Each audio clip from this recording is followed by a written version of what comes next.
Greetings and salutations. Yes, this is Life in Books and Everything, and I'm Kevin DeYoung here to read my latest World article. I keep saying I'll see you at the end of the summer, but then I forget that I still am writing some of these World Opinions pieces. So here's the latest one, The Pitfalls and Possibilities of Being Political. Where should Christians draw the line? This is part 2 of a multi-part series that will address 6 questions related to Christianity and politics. In part 1, I asked, why is it so hard to talk about politics? Today, I look at the second question, are Christians too focused on politics? It's already been 15 years since David Kinnaman and Gabe Lyons published their widely cited book, Unchristian, What a New Generation Really Thinks About Christianity and Why It Matters. Based on research from the Barna Group, the point of the book was clear from the first sentence. Christianity has an image problem. Though the research was hailed as, quote, groundbreaking and surprising, I doubt many people were shocked to learn that 16 to 29-year-olds held negative stereotypes about the church. Among those negative impressions were that the church was hypocritical, judgmental, anti-homosexual, and too political. Set aside whether Barna's research told the whole story. A few years later, sociologist Bradley R.E. Wright published a book-length response titled, Christians Are Hate-Filled Hypocrites and Other Lies You've Been Told. A sociologist shatters myths from the secular and Christian media. Let's also set aside whether Christianity can, or should try to, manage its image in a hostile world. Let's just focus on one of the most prominent knocks on the church, that Christians are too political. On the one hand, the criticism is not without merit.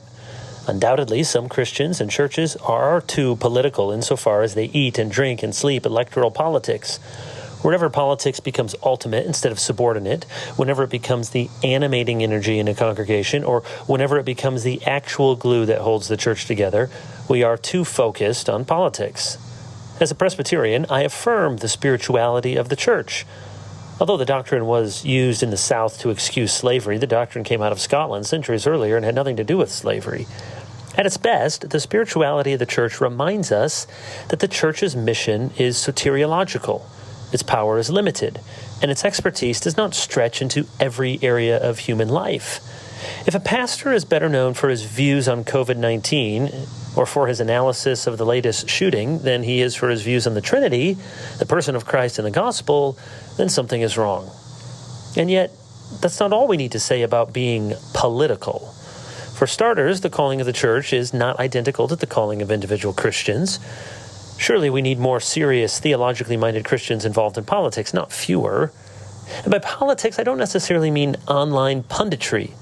Commenting on the 24-hour news cycle can be honorable work, and I'm glad we have some thoughtful Christians engaged in that effort.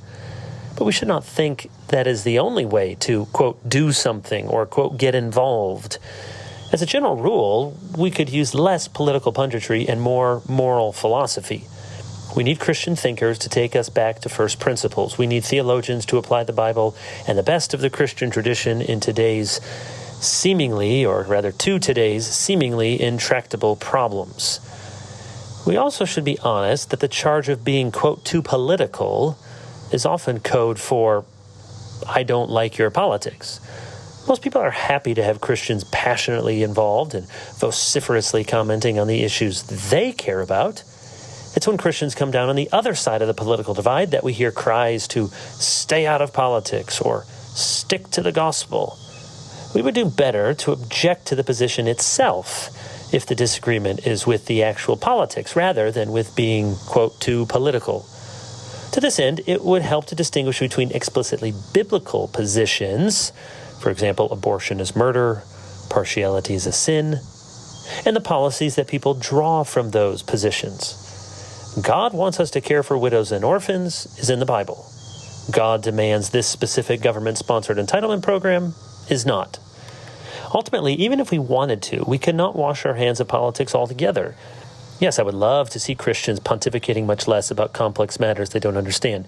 Yes, I would welcome a sharp decrease in the number of Christians being wishy-washy about the faith once delivered for the saints, while they are dogmatic about prudential matters that do not allow for easy answers.